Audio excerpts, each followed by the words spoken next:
امریکہ ریاست کیلیفورنیا سے تعلق رکھنے والے ایک یوٹیوبرز نے جان بوجھ کر اپنا قیمتی جہاز پہاڑی علاقوں میں گرا دیا۔ السلام علیکم دوستو، میرا نام ہے ویس کرنی اور آپ دیکھ رہے ہیں کرنی ٹی وی۔ دوستو، دراصل آپ نے سوشل میڈیا کے بہت سے ایسے دیوانے دیکھے ہوں گے، لیکن اس آدمی کا واقعہ کچھ عجیب ٹائپ کا ہے جسے سن کر آپ بھی حیران رہ جائیں گے۔ امریکہ سے تعلق رکھنے والے جیکب نے اپنے یوٹیوب چینل کو وائرل کرنے کے لیے جان بوجھ کر اپنا قیمتی جہاز پہاڑی علاقے میں گرا دیا اور ملبے کو ٹھکانے لگایا تاکہ اپنے یوٹیوب چینل کے مواد تخلیق کیا جا سکے۔ پھر انہوں نے دسمبر 2023 میں اپنے جہاز کو تباہ کرنے کے بعد پیراشوٹ سے گرتی ہوئی اپنی ویڈیو بنائی تھی۔ جیکب نے اب حادثے کے بعد ملبے کو تباہ کر کے تحقیقات میں رکاوٹ ڈالنے کی جرم کا اعتراف کیا۔ اب امریکی ریاست کیلیفورنیا کا کہنا ہے، توقع ہے کہ جیکب کو آنے والے ہفتوں میں عدالت میں پیش کیا جائے گا۔ مقامی میڈیا کے مطابق یوٹیوبر نے ایک پلے ایگریمنٹ پر دستخط کی جو لاس اینجلس میں امریکی ڈسٹرکٹ کورٹ میں دائر کیا گیا تھا۔ جیکب، جو سوشل میڈیا سٹار بننے سے پہلے اولمپک سنو بورڈنگ مقابلوں میں امریکہ کی نمائندگی کر چکے ہیں، ان کی جانب سے 221 میں کرسمس کے موقع پر آئی کریش مائی پلین کے عنوان سے اپلوڈ کی گئی ایک یوٹیوب ویڈیو سامنے آنے کے بعد تنازع کھڑا ہو گیا تھا۔ انہوں نے پورے واقعے کو باڈی کیمرے اور سنگل انجن والے جہاز کے مختلف حصوں سے منسلک گروپوں کیمروں کا استعمال کرتے ہوئے فلمایا تھا۔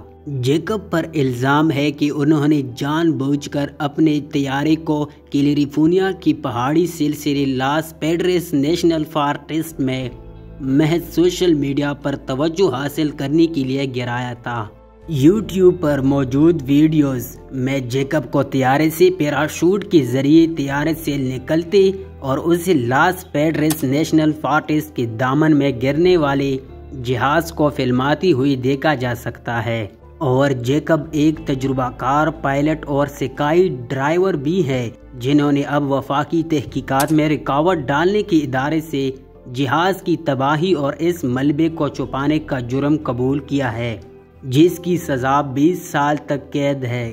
محکمہ انصاف نے کہا کہ لینڈنگ کے بعد وہ جائے حادثے پر پہنچے اور جہاز میں لگی کیمروں سے ویڈیو حاصل کی، اور جیکب نے انہوں نے بعد میں وفاقی تفتیش کاروں کو حادثے کے بارے میں مطلع کیا۔ ایسوسی ایٹڈ پریس کے مطابق وفاقی تفتیش کاروں کو بتایا گیا کہ وہ ملبے کو ٹھکانے لگانے کی ذمہ دار ہے، اور پہلے وہ حادثے کے مقام کے بارے میں معلومات فراہم کرنے پر راضی ہوئی، لیکن پھر جھوٹ بولا کہ وہ اس مقام کے بارے میں لا علم ہے۔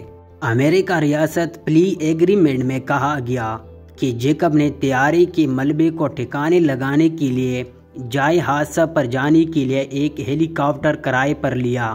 پھر بعد میں آذار 2022 میں فیڈرل ایوی ایشن ایڈمنسٹریشن نے جیکب کا پائلٹ لائسنس منسوخ کر دیا تھا۔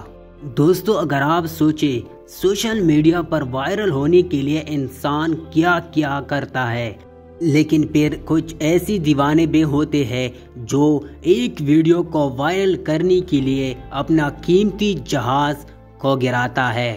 دوستو، امید ہے کہ آپ کو یہ ویڈیو پسند آئی ہوگی۔ اس ویڈیو کو ایک لائک ضرور کر دینا، اور اگر آپ چینل پر نئے ہیں تو ایسی ہی انفارمیٹیو ویڈیوز کے لیے ہمارے یوٹیوب چینل کو ضرور سبسکرائب کریں۔